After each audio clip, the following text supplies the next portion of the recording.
Good morning, Aisa. Good morning, Aisa. Li ma doon wax rek mooy ndax yéen ak maa dégga su fekkee ne yéen ak maa dégga rek because I know ne I have a problem with my voice sometimes. Dama dee am problem ak suma voice bi sometimes.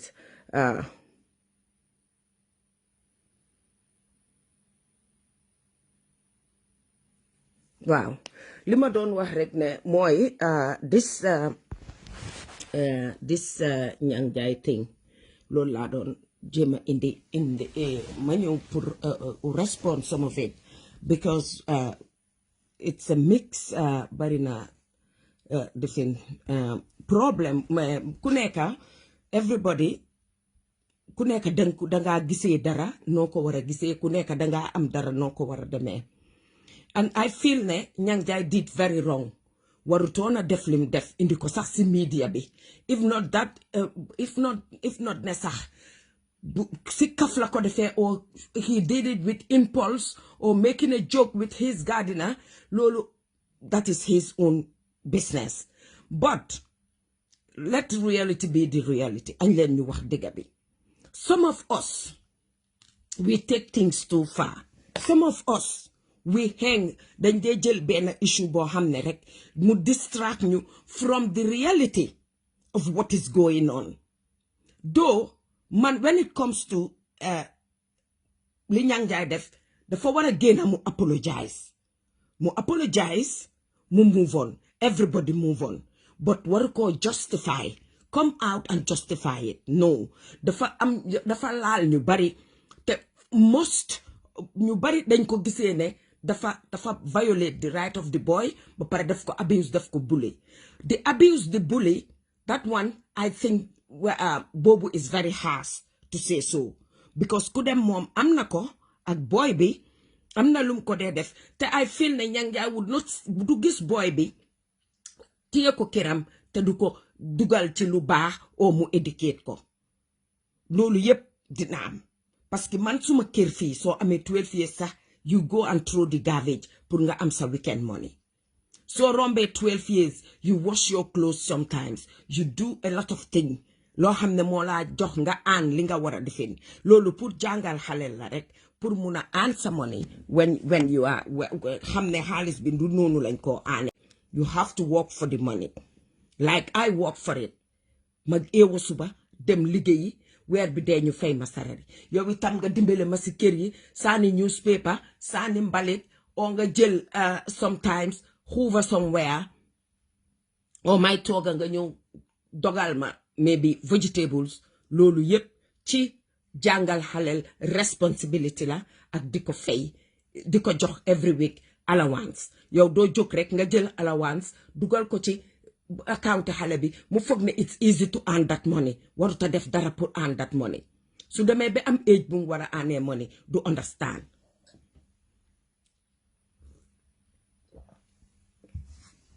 Léegi suñ jógee foofu ma dugga si the real thing loo xam ne we have to talk about it te most of us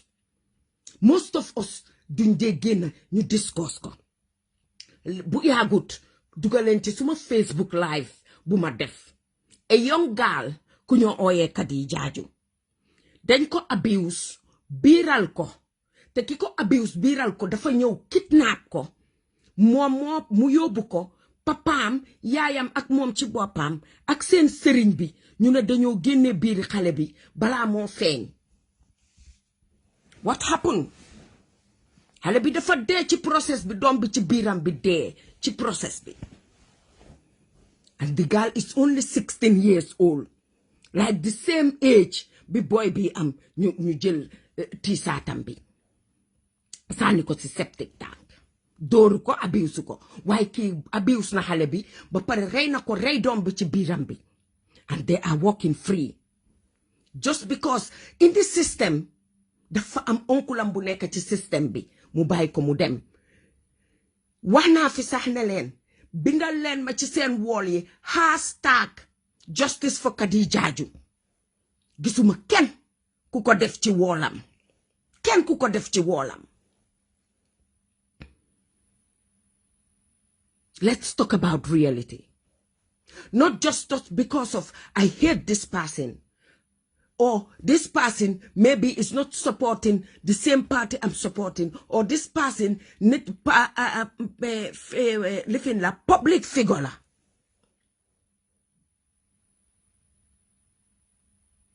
Public figure la. We have to hang him out there every time, every minute, every hour. But Kadu Jaju is that poor girl from the village. Kikoko Def is not a public figure. Nobody cares. Nobody cares.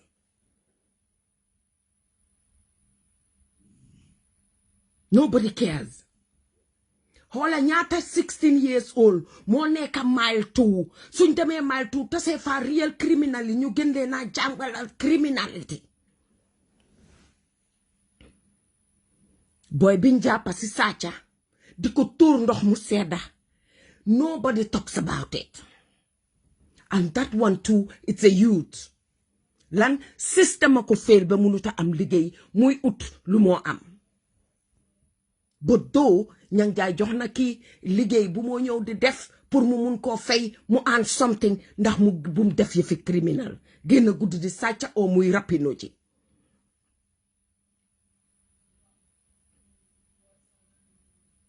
Ñaata youths xale yu jigéen yu am 15 16 17 years ñu abuse leen ci suñ education system bi. Teachers yi ñoo leen biiral ñu yaxa seen education yaxa seen life ba pare ñoom ñu move on and nobody talks about it. Nobody talks about it.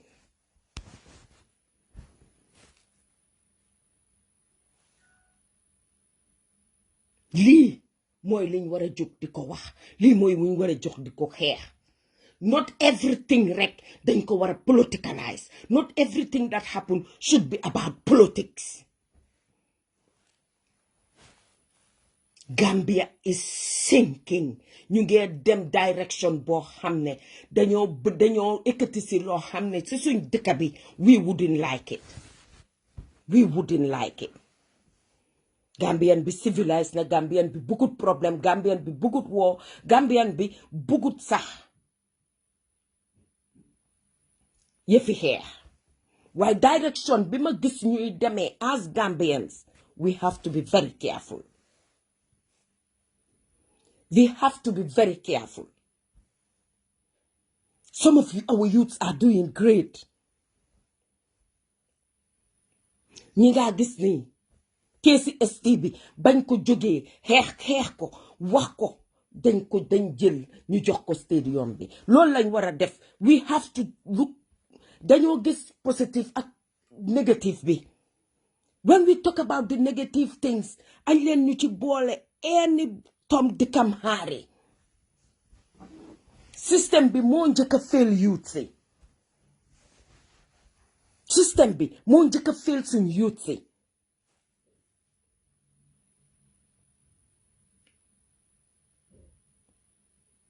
Donc moo njëkk a fail suñ youth si. Do ñang jaay mu ngi save a youth jox ko liggéey këram. Man suma kër fii, man suma doom ji bi mu amee 15 years la duga di dem muy dem di art ay series di dem di liggéeyi once a week ci club bi pour mun a aan pocket money because liñ bugga yëpp mënuloo leen ko jox. Boo leen ko joxut ñu nekk sàcca oo ñuy duga ci bitig yi di gis liñ bugga di ko nix. Moo fi nekk. Moo nekk ci suñ système bi. Man duma support anything loo xam ne dëgga nekku ci. Li ñoo wax naan abuse right am. Ñaata jigéen suñ gaal si lañ abuse seen right biiral leen ci school si seen teachers yee leen fa biiral. Waaye doo gis ñu bina ko fen, doo gis ñu wax ko. Te saa yu nekk mu ngee xappun. Indil ñu Ghanaian teachers yi, Nigerian teachers yi nga xam ne ñi ci ëpp ñëpp pédophile lañ. Nekk ci suñ school yi di di abuse xale yi jigéen yi. Police yi nekk ci mbedd mi di abuse suñ youth si. ñu fekk leen ñu campé toog di naan ataaya ñu naan leen fii taaya fee xeeñ enu leen yóbbu leen mile 2 teg leen fa loolu ñooñu dañ destroy seen life already without wax leen sax ne leen advice leen ne leen buñ leen fekkaati fii ngeen di tux ñu enu leen yóbbu leen mile 2 bala nga leen a yóbbu mile 2 those youths yóbbu leen nga laaj institution yi nga xam ne ñu ngi ci dëkk bi di jàngale métier nga yóbbu fa youths ne leen nañ leen fa register every week Friday di ngeen ñëw check registration bi ndax ñëw nañ fi Monday to Friday pour def li ñu leen a wax ñii ñu jàngal leen welding ñii ñu jàngal leen tiling ñii ñu jàngal leen électrique ñii lu nekk mun nañ leen ko faa jàngal ñu génn di def di ut di daan seen doole su ñooy xeex pour youth si nañ xeex pour the whole youth but don't take one individual example am just because you don't like the person just because yow li kii di def neexu la o li moo wax ci dëkk bi neexu la nga jël ko politicalize ko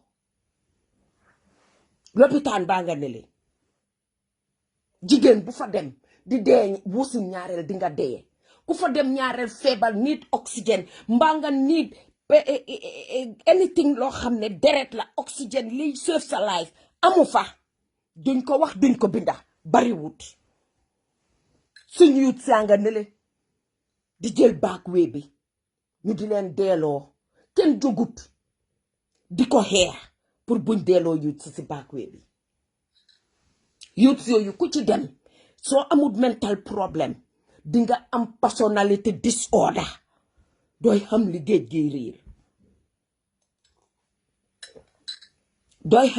gi riir suñ jigéen ñi youth si ñu ngi wër di leen biiral ci kër yi di leen biiral ci school si di leen biiral ci institution yi ñoo dem just because am nañ doole bi am nañ power bi they are going to abuse them di biiral xale yi ñu ngi dem school ñu di leen biiral te suñ leen biiralee school bi duñ jël benn step further boo demee police nga dukku yow you are free to go ñu ne la ngénte ko di toppatoo doom bi te kenn si ñoom duy toppatoo sax doom yooyu te already yaaxa nañ laa fi xale boobu yaaxa nañ education am yaaxa nañ everything ñooñu xanaa duñ nit ñi leen ko def xanaa duñ doomi Gambia ñooñu mënuñ leen a xeen ci society mënuñoo ñëw di leen binda mënuñoo ñëw di ko wax ñaata nit a génn naan dañ ko abuse ñaata nit Kadi Jaaju liñ ko def tey Kadi Jaaju liñ ko def Gambia yëpp waroon a jóg taxaw fight justice boobu pour Kadi Jaaju parce que doom bu jigéen la xale bu ndaw la xale bu ndaw la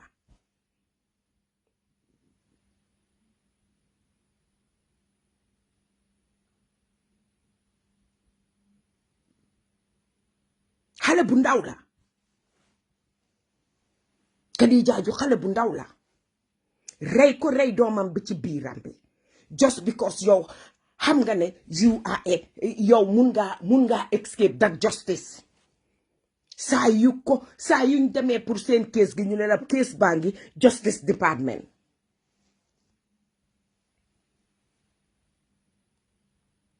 man justify yu ma lu Nyang Jaay def and I'm not here to support Nyang Jaay what he did. All Nyang Jaay could do is to come and say sorry.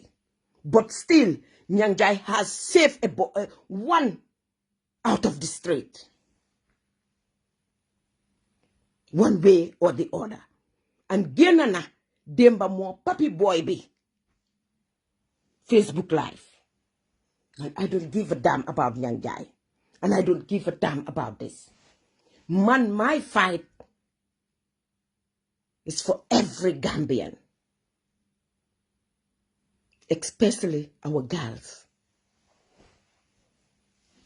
So bire wara wusin dem lopitan do am deret, do am oxygen. Those are fights we should fight.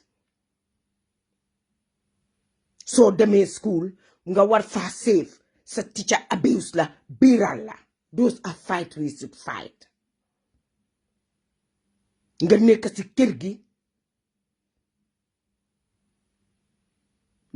kër gi sa jëkkëri tanta biiral la or sa cousin biiral la abuse la. Those are fights we should fight.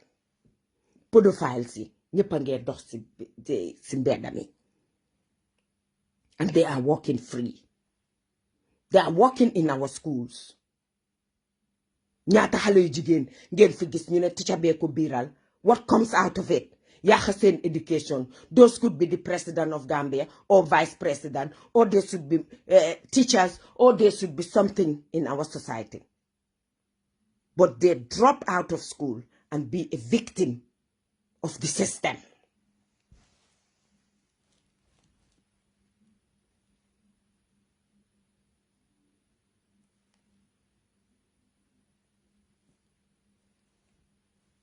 Denga. Victims of the system. Hey, why are we not saying the reality of our youths? Barka demba was on Gambia ñu ngi dugal benn xale bu góor soo ko gisee mu ngi sanse ba bugga dee. But frustration ak ñàkk direction and has nobody to turn to, mu dem def breaking and entering. ñu takka ko ci guy di ko tuur ndox mu sedda.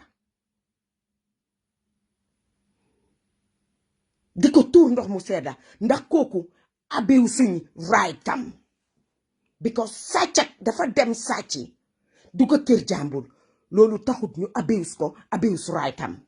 Taka ko, there is a justice system. Téye ko yóbbu ko police. Téye ko nga yóbbu ko police. Waruloo ko taka di ko tuur ndox mu sedda mun na faa jógee am pneumonia te xëj na amut lum fajoo. Then you kill somebody.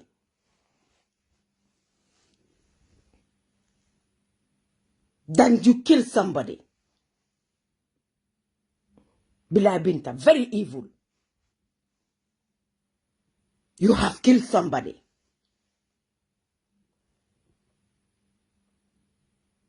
If we want to protect our youths, let's protect all of them.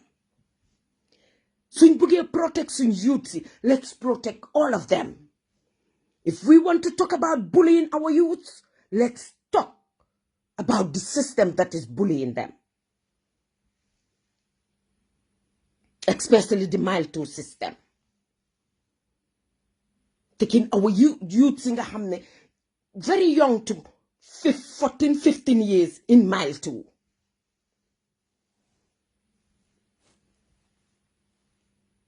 But nobody, gisuma anybody kuko jël post ko ci sa timeline bi ne let's the boy should not be treated like this.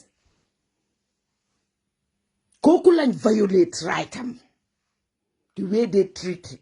They could treat come why don't nobody jël ko taka ko gor taka ko bam dang mu naan leen balal leen man ndox bi dafa sedda. Te ñëpp yow what's on Gambia kenn duma wax ne doy follow seen page bi. People say it. Waaye kenn gënut nga ñëw nga wax ci loolu. Well, just because it's somebody public figure, then everybody would come out. We would say whatever we want to say. Ubi suñ gémmiñ yi di ko xeex. Man, I don't justify nobody's thing.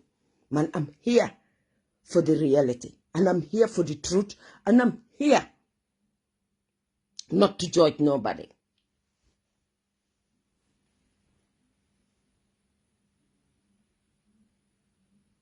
Let's consider our youths.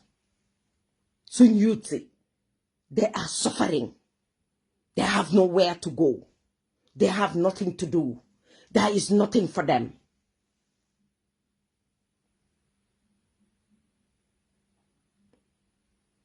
So let's just try to do something better for our youths. Let's do something better for our youths. Amuñ computer classes. amuñ anything ku ci baadoola bu ci sa doom jeexal grade 6 grade 12 yooyu noonu you cannot afford to send the boy to university or afford to even jox ko ndeewoo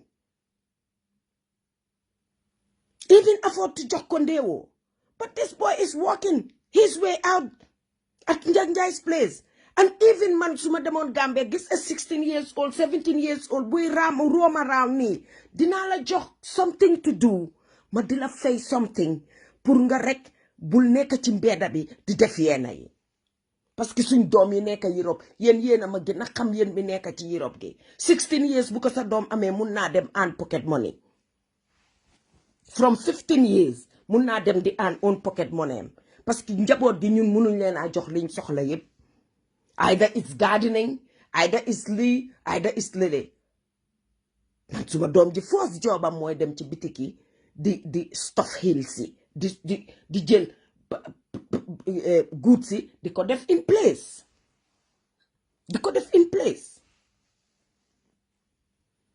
some are even during summer some are even going to the farms picking potatoes picking strawberries def ko seen summer job 15 years old have summer jobs 16 years old have summer jobs añ leen ñu waxante dëgga waay ñam guy is not that stupid pour mu war a harm that boy or abuse that boy añ leen ñuy dee waxante dëgga léegi-léegi dañ dee justify loo xam ne niñ ko dee gisee ñun ak man dee ni ma dee gisee things man I see things differently te I'm speaking for myself not for nobody I'm speaking for myself waxaluma kenn suma boppalaay waxal li ma feel ak ni ma ko gisee let's do the real fight mooy ñu xeex suñ youth si at least ñu génn mile 2 suñ youth si buñ leen di dugal mile 2 there are tons of drugs why none of those people are in mile 2 none of those people with those drugs are not in mile 2 some of them are driving their cars some of them are walking freely but our youths with bucks they're in mile 2 just because dañ la jàppee 1 gram yaa ngi ko pon ñu yóbbu la teg la mile 2 for months and months because yow sa family they are badooles mënuñoo fay nga génn fa mënuñoo dugg nga génn fa then they put them in mile 2 why not take them to GTTI why not take them to other training centers even the Gambia College you can open somewhere which is technically for those youths.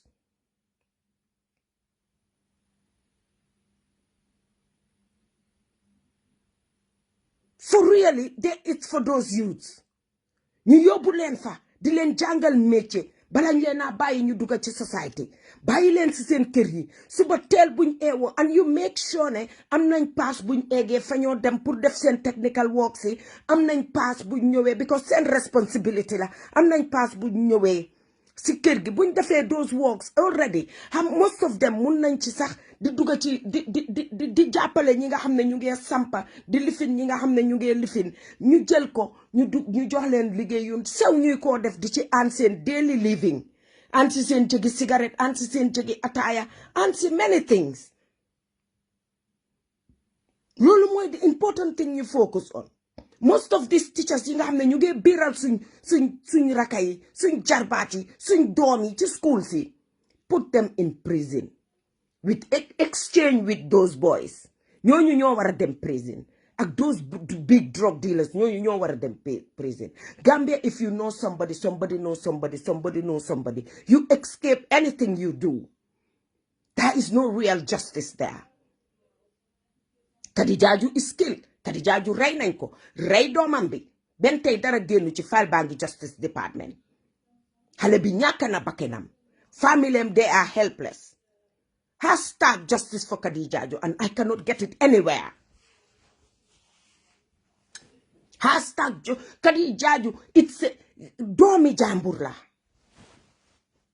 waaye dégguloo kenn man maa ko dee tudda ci suma platform bi from time to time because I'm really crying for justice for Khadija. I wish na video bi suma ko doon def mu nekka ma nekka in a position boo xam ne suma kanam gi dinaa leen ko génneel ngeen gis ko waaye dama nekka ci position boo xam ne mënumaa génne suma kanam gi because dama tëdda mënumaa nelaw. Everybody nyang jai. What the hell? Let's go to the real issues. Let's go to Khadija's case. Justice Minister. We want justice for Khadija. Really? We want justice for our girls. We need justice for our girls. Send teachers yele na biral. But pare ngeen génne pedophile teachers yi ci suñ school fi because dañoo move from school to school buñ ko defee fii ñu génne leen ci school bi yóbbu leen ci beneen school te ñu ngee war di biiral xale yi jigéen ñooñu ñoo war a nekk dara ci suñ système bi tey jigéen ñooñu ñoo war a nekk ci suñ système bi tey nekk vice président yi mun nañoo nekk sax président ci suñ dëkk bi waaye yaaxa nañ seen éducation te dara génnu ci ñu tooga seen doom gisuñ ku leen jàppale gisuñ ku dundal seen doom ñaata nit mooy feebar ñu indi leen ci Facebook bi di leen go foonal mi let's talk about reality ñaata nit mooy feebar ñu leen a indi ci Facebook bi nii di leen defal go foon mi pour ñu faju paracetamol sax amut ci suñ lopitaan yi ndox sax amut maa ngi gis Fat Cham mu ngi binda ne Gambia government, can we have water tanks at the RVH? Too sad. Suñ capital, suñ main hospital, even ndox mu regle sax amu fa paracetamol amu fa wana ki soo fa duggee doo fa bugg a toog. Are we for real? Are we going to talk about bullying somebody? Let's talk about teachers bullying our girls in school, making them pregnant. Let's talk about that. Teachers bullying our girls, making virulent.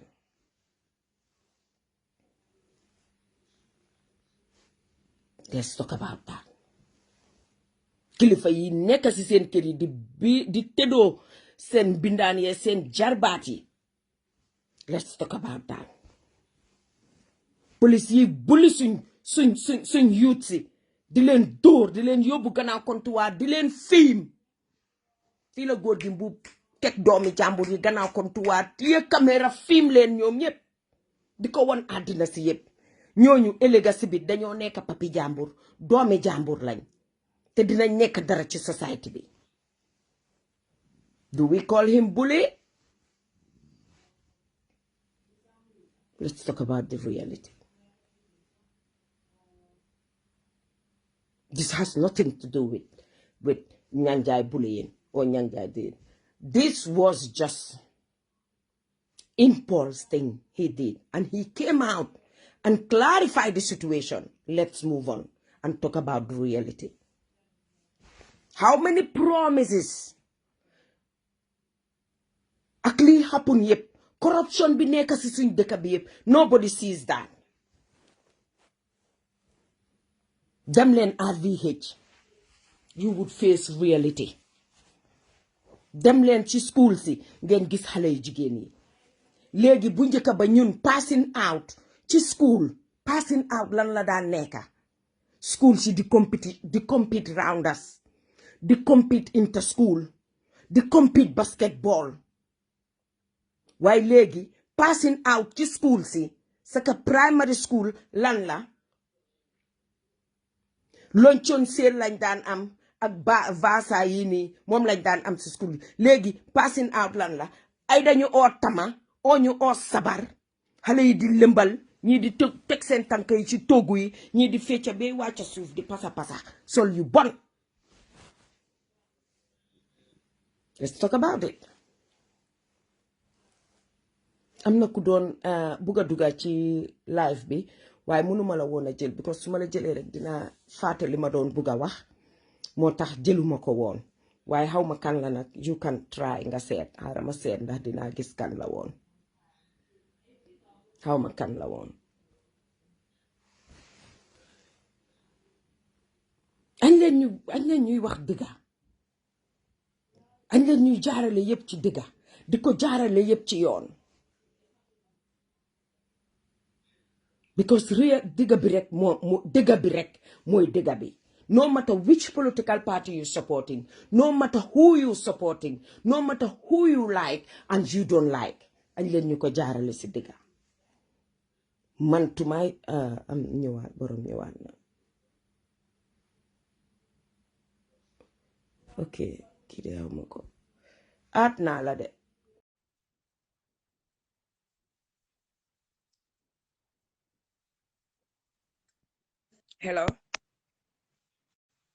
hello assalamu alaikum. Walaikum salam. Anti Sally, jërëjëf naka suba si. Suba sangi nii rek.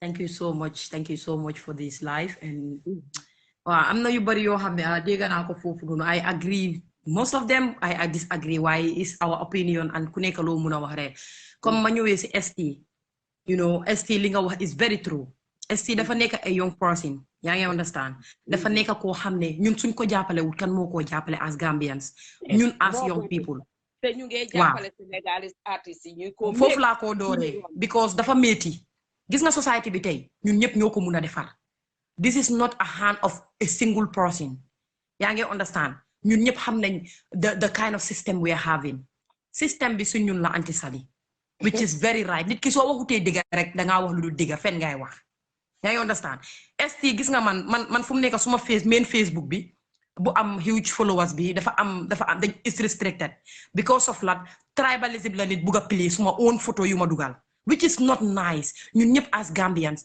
look Anti Sally let's make use of ñun ñu nekk si àdduna bi fii nii te ñu nekk ay eetekat ba pare di wax digga la nekkul ne dangaa wax ne nit ki bu mu juddoo ba léegi digga rek la moo wax waaye dafa am yoo xam ne dañ si war a taxaw ST man liñ ko def nii dama ko def suma TikTok bi dama ko share suma YouTube bi you know nekk in solidarity with moom dafa am yoo xam ne jar na pour nga solidarité ak nit ki definitely dafa am yoo xam ne tam jarut ko fi nga waxee nag man gis naa you are talking both sides pour wane ne cuusul faruloo fen te cuusuloo fen waaye dafa am yoo xam ne dafa am ku nekk ak nu moo gisee ak nu moo waxee man tamit suma opinion rek lay joxe pour ngeen baalal ma maybe ñeneen ñu déggee ko nuñ ko warut a déggee gis nga ñun suñ taxawalut suñ nit ñi suñ taxawalut suñ young people yi suñ taxawalut ndaw yi suñ taxawalut jigéen ak góor yi suñ taxawalut Gambien yi kan la ñoo taxawal Sénégal wax nga fi xale yi jigéen yi ñu ne tiddoo di leen def yu bari te kenn waxut si wax nga suñ système bi wax nga si lopitaan yi wax nga loolu yëpp li nga wax is true yaa ngi understand waaye dafa nekk loo xamee dañ ko tooga depuis démba Anti Sally man dama génn depuis démba di wax affaire government ak system change ak yu bari Anti Sally dañ ma yàgga di ma saaga yu bari happen gis nga hypocrite si biir su fi génnee man su ma deyee man kii na ak suma baamel Anti Sally noonu yoo tamit man aw ma dara lu ma laa jox loo xam ne loolu ngaa yóbbuwaaleel te man tam doo ma jox dara lu maa yóbbuwaaleel si li fi ma tidda si ma jëf moo ma faa fekka nañ leen bàyyi di dañ war a bàyyi di hypocrite si life ñu work according to ñu def according to Njang Jaay lim def waaw man suma own opinion ku nekk ak sa opinion lim def man dama totally disagree with it because xale bi man lu ma ko gisee mu ngi koo jàngal mbon mu ngi koo jàngal hatred si teg si dafa abuse the right of that kid dëgg la yu bari xam am nañ fi te ñu abuse their right ñu tidda si jàppasi ba pare bus ko bañ mu génna li war a génna li war a am opinion rek waaw li war a am dañ bos loolu noonu tidda si yi nga xam ne xale yi ñu ngi leen di tiddoo ñu ngi leen di def li ñeneen ñi dem nañ koot bi demul loolu lu ko waral dañ war a def findings dañ war a gas ba si biir ñu xool am na lu ko waral xoolal yëpp doo ko jël nga teg ko benn place dañ ko spread ñu séedoo affaire bi ñun ñëpp xeexti wala dika lu ko dawal Anti Sally dika lu ko dawal moo nekk yéen ñëpp ngeen jàppasi